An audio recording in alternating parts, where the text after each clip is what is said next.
ዳግም ከሚመጣው ከጌታችን ከኢየሱስ ክርስቶስ ጸጋና ሰላም ጣፋጭ ሕይወት ለከበራችሁ ቅዱሳን ሁሉ ይሁን።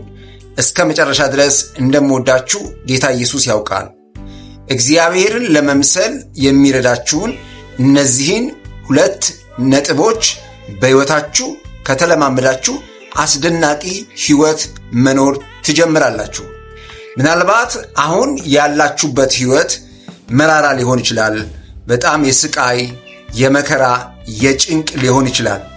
እርግጠኛ ሆኜ ልንገራችሁ፣ በጣም የምትደነቁበትን ሕይወት መኖር ከፈለጋችሁ ይህንን መልእክት በሚገባ ስሙ።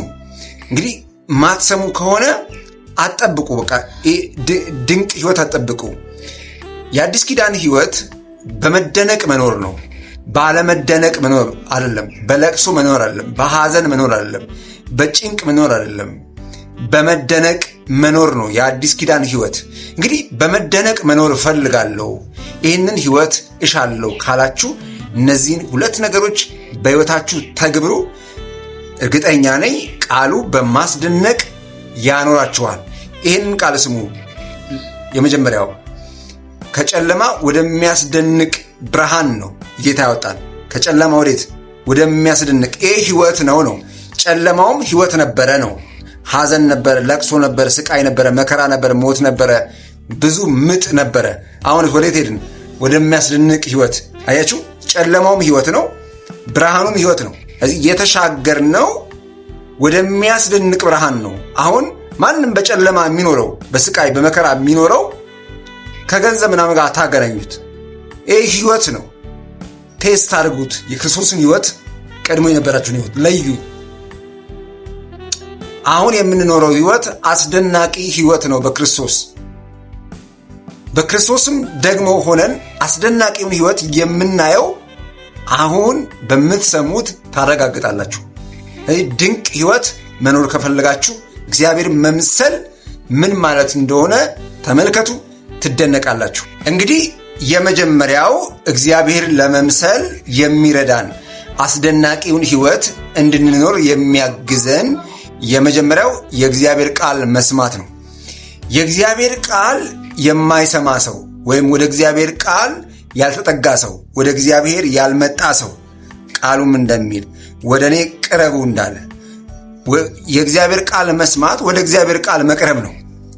ወደ እግዚአብሔር ቃል ያልቀረበ ወይም ወደ እግዚአብሔር ቃል ያልመጣ ሰው እግዚአብሔርን መምሰል ሊካፈል አይችልም።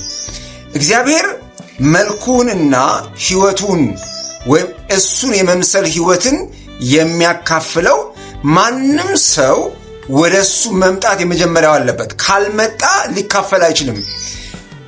ከዓለም ነው የሚካፈለው። ዓለምን ይካፈላል።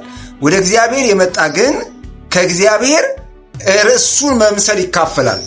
ስለዚህ እናንተ እግዚአብሔር መምሰል ከፈለጋችሁ፣ የእሱን ሕይወት መካፈል ከፈለጋችሁ፣ ማሳየት ከሌሎች በተለየ ሁኔታ መኖር ከፈለጋችሁ፣ በባህሪ፣ በሕይወት፣ በንግግር፣ በስራ፣ በትዳር፣ በአገልግሎት በተለያየ መንገድ የተለያየ የሥራ መንገድ በተለየ ሁኔታ መኖር ከፈለጋችሁ እርግጠኛ ሁኑ፣ የእግዚአብሔርን ቃል ስሙ። አሁን ልምምዱ ምንድነው? ምንድነው የምንለማመደው? የምንለማመደው እግዚአብሔርን መስማት መለማመድ። የመጀመሪያው ይሄ ነው። የማንም ሰው መጀመሪያ መለማመድ ያለበት እግዚአብሔርን መስማት መለማመድ።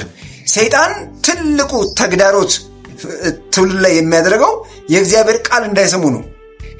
የመጀመሪያው የዲያብሎስ ስራ ሰዎች የእግዚአብሔርን ቃል እንዳይሰሙ ማድረግ ነው። የእግዚአብሔር ደግሞ ትልቁ ስራ የመጀመሪያው ሰው የእግዚአብሔርን ቃል እንዲሰማ ነው። ምክንያቱም እግዚአብሔርን የሚረዳው ማንም፣ እግዚአብሔርን የሚያውቀው የሚጠቅመውን የሚጎዳውንም የሚለየው ማንም የእግዚአብሔር ቃል ሲሰማ ነው። የእግዚአብሔር ቃል በማይሰማበት መንገድ ጉዳቱንና ጥቅሙን አያውቅም። ስለዚህ አንድ ሰው ከእግዚአብሔር ራቀ ማለት ምን እየሆነ እንዳለ አያውቅም። በሞትም ይለፍ በሕይወትም ይለፍ ምንም የሚረዳው ነገር የለም። ዝም ብሎ እንደ ማንኛውም ሰው ይኖራል ማለት ነው። አሁን እንደ ማንኛውም ሰው ሳይሆን እንደ እግዚአብሔር ሐሳብ መኖር እንድንችል ወደ እግዚአብሔር ቃል መምጣትና የእግዚአብሔርን ቃል መስማት፣ ከዛ በኋላ እግዚአብሔርን መምሰል መኖር እንጀምራለን።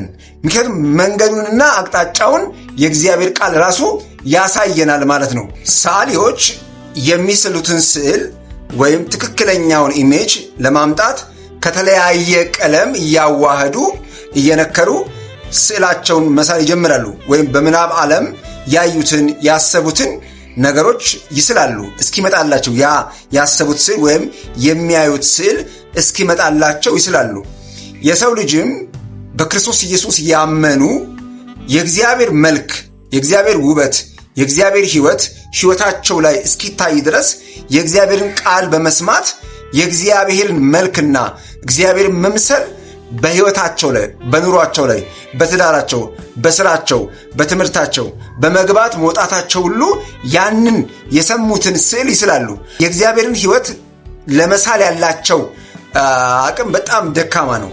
መሳል አለባችሁ። የእግዚአብሔርን ሕይወት ቃሉን እየሰማችሁ ትዳራችሁ ላይ፣ ቃሉን እየሰማችሁ ስራችሁ ላይ፣ ቃሉን እየሰማችሁ ትምህርታችሁ ላይ፣ ቃሉን እየሰማችሁ ኑሯችሁ ሁሉ ላይ ስዕል መሳል አለባችሁ። የእግዚአብሔርን ሕይወት መሳል አለባችሁ። እንዲህ መሄድ አለብህ፣ እንዲህ መውጣት አለብህ፣ እንዲህ መግባት አለብህ፣ እንዲህ መኖር አለብህ፣ እንዲህ መናገር አለብህ፣ እንዲህ ማየት አለብህ፣ እንዲህ ማሰብ መቻል አለብህ፣ እንዲህ ማፍቀር አለብህ፣ እንዲህ መማር አለብህ፣ እንዲህ ቸርነት ማድረግ አለብህ እያላችሁ የእግዚአብሔርን ሕይወት መሳል እናንተ ላይ አለባችሁ። ይህንን ስታደርጉ የእግዚአብሔር መልክ እናንተ ላይ፣ እግዚአብሔር መምሰል እናንተ ላይ እየታየ እየጎላ ከእናንተ አልፎ ደግሞ ወደ ቤተሰብ፣ ከቤተሰብ አልፎ ወደ አካባቢ፣ ከአካባቢ አልፎ ከተማ ላይ፣ ከከተማ አልፎ ደግሞ ሀገር ላይ የእግዚአብሔር መልክ ይሰፋል፣ ይታያል፣ ይጎላል። በአንደኛ ጢሞቴዎስ ምዕራፍ 4 ከቁጥር 7 ላይ ጳውሎስ ለጢሞቴዎስ ካለው አንዱ እግዚአብሔር ለመምሰል ግን ራስህን አስለምድ ነው ያለው። እንግዲህ የእግዚአብሔር መልክና ውበት የሚመጣው በልምምድ ነው። ልክ የእግር ኳስ ተጫዋቾች፣ አትሌቶች፣ ስፖርተኞች በአጠቃላይ ከአንዳንድ አይደለም ወደ ውድድር ሜዳ የሚገቡት ወይም ወደ ፍልሚያ ሜዳ የሚገቡት ዝም ብሎ ከመንገድ ላይ ተነስተው አይደለም። ተለማምደው ቀንና ሌሊት ጠዋት በሁሉም መንገድ አፈራርቀው በመለማመድ ትክክለኛውን የጌም ያደርጋሉ ማለት ነው። እኔና እናንተ ትክክለኛውን የእግዚአብሔርን መልክና ውበት እንድናሳይ ከተፈለገ የእግዚአብሔርን ቃል በመስማት መለማመድ እጅግ ጠቃሚና የከበረ ሕይወት ነው። ሁለተኛው እንግዲህ እግዚአብሔርን ለመምሰል የሚረዳን ጸሎት ነው። ማንም ሰው ከመጸለዩ በፊት የመጀመሪያው የእግዚአብሔርን ቃል ቢሰማ የተመረጠና የከበረ ሕይወት መኖር ይጀምራል። አብዛኛው ሰው የእግዚአብሔር ቃል ሳይሰማ ነው የሚጸልየው። የእግዚአብሔር ቃል ለሕይወት ምን እንዳለ መጀመሪያ ሰምተህ ብትጸልይ የሰማኸውን ቃል ነው የምትጸልየው እንጂ ያልሰማኸውን ነገር አትጸልይም። ምንም ጊዜ አማኝ ማድረግ ያለበት የሰማውን ቃል ነው መጸለይ ያለበት። እግዚአብሔር ተናገረኝ ያለውን ቃል ነው መጸለይ ያለበት እንጂ በልቡ ያለውን ወይ የሚያየውን ዝም ብሎ እዚህ ዓለም ላይ ያለውን ጭንቅ አይደለም። እግዚአብሔር ቀጥታ የሚናገርህን ቃል ከሕይወት ጋር አዛምደ መጸለይ። ይሄ ነው እግዚአብሔርን ወደ መምሰል የሚያመጣን። ብዙዎቻችን የምንጸልየው ዝም ሊሆን ማይረባ ነገር፣ ሰፈር ላይ ያየነው፣ አካባቢ ላይ ያየነው ነገር ነው የምንጸልየው። ቃሉ ላይ ያለውን ብንጸልይ ኃይል እናገኛለን። ስለዚህ የመጀመሪያው ቃሉን መስማት፣ ሁለተኛ የሰማነውን ቃል መጸለይ ነው እግዚአብሔር ወደ መምሰል የሚያስጠጋን። ስለዚህ አንዳንድ ጊዜ ካያችሁ እንደሆነ ምርጥ መኪና ገዝታችኋል። ምርጥ መኪና፣ ቆንጆ መኪና፣ ውድ መኪና ገዝታችሁ ነዳጅ ባይኖር ይንቀሳቀሳል? መቼም አሁን ኤሌክትሪክ ቢሆንም ራሱ ኤሌክትሪኩ ቻርጅ ካላደረጋችሁ አይሄድም። አያችሁ፣ ጸሎት የሰማችሁትን ሕይወት እንድትኖሩ ኃይል የሚሰጣችሁ፣ እንድትንቀሳቀሱበት፣ እንድትኖሩበት፣ እንዲታይላችሁ ኃይል ይሰጣል። ጸሎት ኃይል ነው፣ ኢነርጂ ነው የሚሰጣችሁ ጸሎት። የሰማችሁትን ቃል መኖር እንድትችሉ ጸሎት ወሳኝ ነው። ጸሎት የማትጸልዩ ከሆነ እግዚአብሔርን መምሰል ኃይል አታገኙም። እግዚአብሔር የመምሰል ኃይል አታገኙም። ብርታት አታገኙም። የመኖር ኃይል አታገኙም። የመስራት ኃይል አታገኙም። የማሳየት፣ የመቆየት፣ የመጽናት፣ የመማር፣ የፍቅር፣ የብዙ ነገር ኃይል አታገኙም።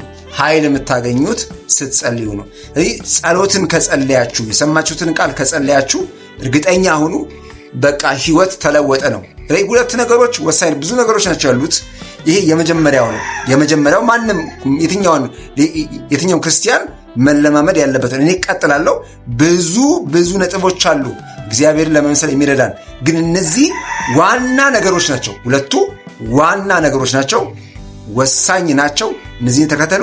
እግዚአብሔርን መምሰል ለእናንተ ይሁን፣ ለእኔም ይሁን።